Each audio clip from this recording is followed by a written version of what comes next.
आत्मीय भाइयों एवं बहनों प्रणाम।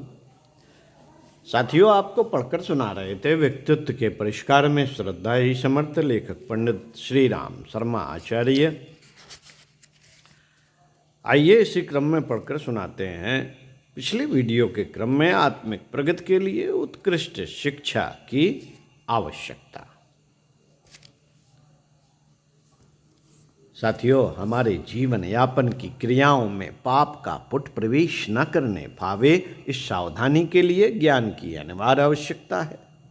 ज्ञान से दृष्टिकोण परिमार्जित होता है, विचार शक्ति बढ़ती है और युक्त निर्णय की क्षमता प्राप्त होती है। क्या पाप है, क्या पाप है, क्या पाप नहीं है, इसका ज्ञान जीवन एवं कर्म दर्शन संबंधी पुस्तकों से ही प्राप्त हो सकता है। और वे सद्ग्रंथ हैं वेद शास्त्र, गीता, उपनिषद, रामायण आदि आध्यात्मिक एवं धार्मिक पुस्तकें। इन आर्ष ग्रंथों के अतिरिक्त लौकिक विद्वानों द्वारा लिखा हुआ एक से एक बढ़कर नैतिक साहित्य भरा पड़ा है। योग्यता तथा युग के अनुसार उसका लाभ भी उठाया जा सकता है। ज्ञान गुण प्राप्त करने के लिए जिस वस्तु की प्रथम एवं प्रमुख आवश्यकता है वह है शिक्षा। शिक्षा ज्ञान की आधार पृष्ठभूमि है। जो शिक्षित है, पढ़ा लिखा नहीं है, वह किसी भी जीवन अथवा कर्म दर्शन संबंधी पुस्तकों का अध्ययन किस प्रकार कर सकता है, किस प्रकार कर सकता है, किस प्रकार उसकी शिक्षाओं को समझ सकता है और किस प्रकार हृदयंगम कर सकता है। इसके लिए तो ज्ञान से भरी पुस्तकें भी रद्दी कागज से अधिक कोई मूल्य न रखेंगे।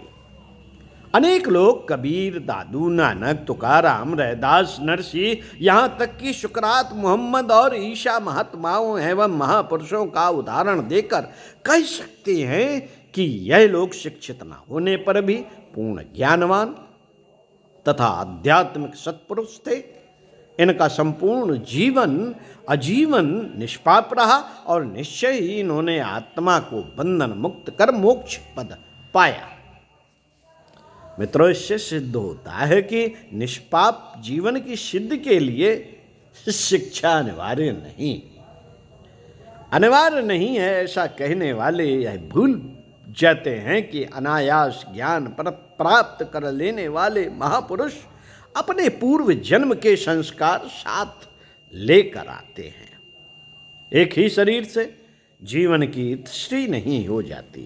इसका क्रम जन्म जन्मांतरों तक चला करता है और तब तक चलता रहता है जब तक जीवात्मा पूर्ण निष्पाप होकर मुक्त नहीं हो जाती। अनायास ज्ञानाज्ञों का उदाहरण देने वालों को विश्वास रखना चाहिए कि उक्त महात्माओं ने अपने पूर्व जन्मों में ज्ञान पाने के लिए अनथक पुरुषार्थ किया होता है। उसके इतने अनुपम एवं उर्वर बीज बोए होते हैं, अपने मन मस्तिष्क एवं आत्मा को इतना उज्जवल बनाया होता है कि किसी समय भी पुनर्जीवन में आंख खोलते ही उनका संस्कार रूप के साथ आया हुआ ज्ञान खुल खिलकर अपने आदर्श व्यक्तित्व में प्रतिबिंबित एवं मुखरित हो जाता है। ज्ञान प्राप्ति का आरंभिक चरण शिक्षा ही है। शिक्षा के अभाव में कोई भी व्यक्ति ज्ञानवान नहीं बन सकता। जीवन पद्धति को आध्यात्मिक मोड़ दिए बिना आत्मा के विकास की संभावनाएं उज्जवल नहीं हो सकती। जीवन में आध्यात्मिक गुणों का उदारता, त्याग, सदिच्छा, सहानुभूति, न्यायपरता, दयाशीलता आदि को जागृत करने का काम शिक्षा द्वारा ही पूरा किया जा सकता है। साथियों, शिक्षा मनुष्य को ज्ञानवान ही नहीं शीलवान बनाकर निरामय मानवता के अलंकरणों द्वारा उसके चरित्र का श्रृंगार कर देती है। शिक्षा संपन्न व्यक्ति ही वह विवेक शिल्प सिद्ध कर सकता है जिसके द्वारा गुण, कर्म एवं स्वभाव को वांछित रूप में गढ़ सकना संभव हो सकता है।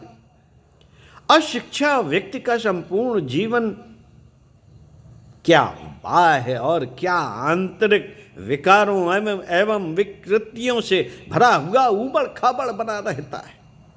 अशिक्षित व्यक्ति ना तो जीवन की साज संभाल कर सकता है और ना उसका उद्देश्य ही समझ सकता है। साथियों, अशिक्षित व्यक्ति जब सामान्य जीवन की साधारण परिस्थितियों तक का निर्वाह सफलता एवं कुशलता पूर्वक नहीं कर सकता, जब वह आत्मोद्धार के प्रवीणतापूर्ण प्रयत्नों को किस प्रकार कार्यान्वित कर सकता है। अशिक्षित व्यक्ति जब सामान्य जीवन की साधारण परिस्थितियों तक का निर्वाह सफलता एवं कुशलता पूर्वक नहीं कर सकता, तब वह आत्मोद्धार के प्रवीणतापूर्ण प्रयत्नों को किस प्रकार कार्यान्वित कर सकता है। साथियों, कर्म कुशल वह आध्यात्मिक कर्म कुशलता है जो केवल शिक्षा के बल पर ही खोजी, पाई और प्रयोग की जा सकती है। जो अशिक्षित व्यक्ति एक पत्र पढ़वाने के लिए दूसरों पर निर्भर रहता है, जो यह नहीं समझ पाता कि जिस कागज पर उसने अंगूठा लगाया, छापा है, उसमें क्या लिखा है, क्या लिखा है, जिस मनी ऑर्डर को वह प्राप्त कर रहा है, उसमें कितने रुपए लिखे हैं, वह भला आत्मिक विकास के सूक्ष्म उपायों को क्या जान सकता है। उसके लिए आत्मा, परमात्मा, प्रकृति, पुरुष, मोक्ष, मुक्ति, कर्म, अकर्म, पाप, पुण्य आदि की परिभाषाएं ऐसी अनबूझ ही रहती हैं जैसे किसी बालक के लिए पक्षियों का कलरव। वह केवल इतना ही अनुभव कर सकता है, यदि कर सके यह कुछ है तो अच्छा, किंतु यह नहीं समझ सकता कि इन सबका अर्थ और उद्देश्य क्या है। पशु क्या है? एक प्राणी और मनुष्य वह भी एक प्राणी है। एक चतुष्पद और दूसरा द्विपद, एक 4 पैरों वाला, दूसरा 2 पैरों वाला।